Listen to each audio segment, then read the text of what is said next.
This is a CBS News Detroit update.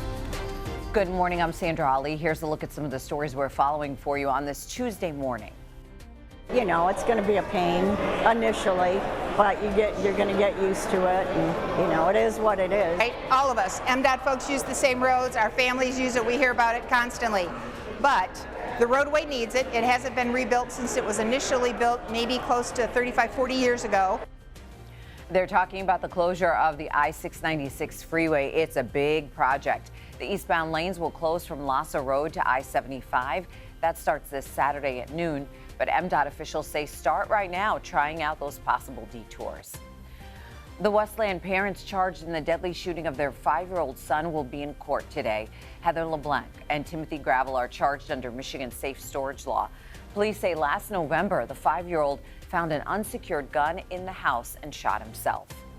Some parents and school board members at the Creuse school system are calling for a complete investigation. This is after learning the district's budget deficit is nearly 3 times worse than the expected $3 million they were warned about. And we talked about it being as much as $9 million. According to the district, the end of relief money and state funding assumptions that didn't happen as expected are 2 of the key reasons for that deficit. Many now worry there could be more layoffs and program cuts. In southwest Detroit, crews will continue repair work today in the homes damaged by last week's flooding caused by that large water main break. The city and the Great Lakes Water Authority say it will take about 6 weeks to get everyone back in their homes. Meantime, community groups are doing what they can to help, providing food, clothing, and other essentials.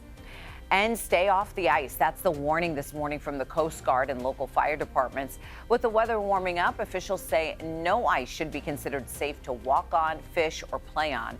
They also warn you the ice will become even more unstable over the next few days.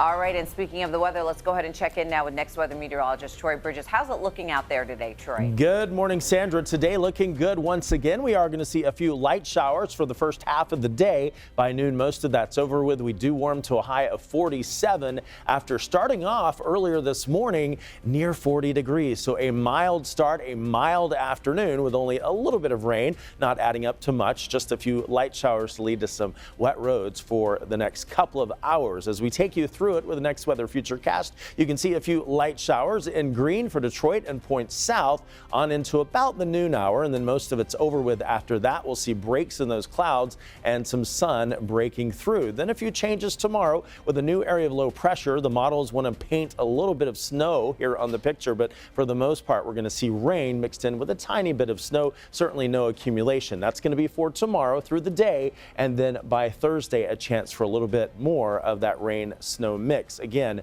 with minor accumulations if that. Here is what to expect for high temperatures today, going into the upper 40s near 50 area wide, 48 in Pontiac, 48 for the high today in Lapeer, going to 50 in Adrian, 49 for Monroe. The next 7 days will continue those 40s for afternoon highs, 42 for your Wednesday, Thursday 42, 40 for the high on Friday, and wouldn't you know it, in time for the weekend, a little cooler, back to freezing, 32, Sandra, on Sunday. Back to you. Troy, thank you. That's a look at your headlines. We'll be back later today covering stories that matter to you on air and streaming on the CBS News app and Pluto TV.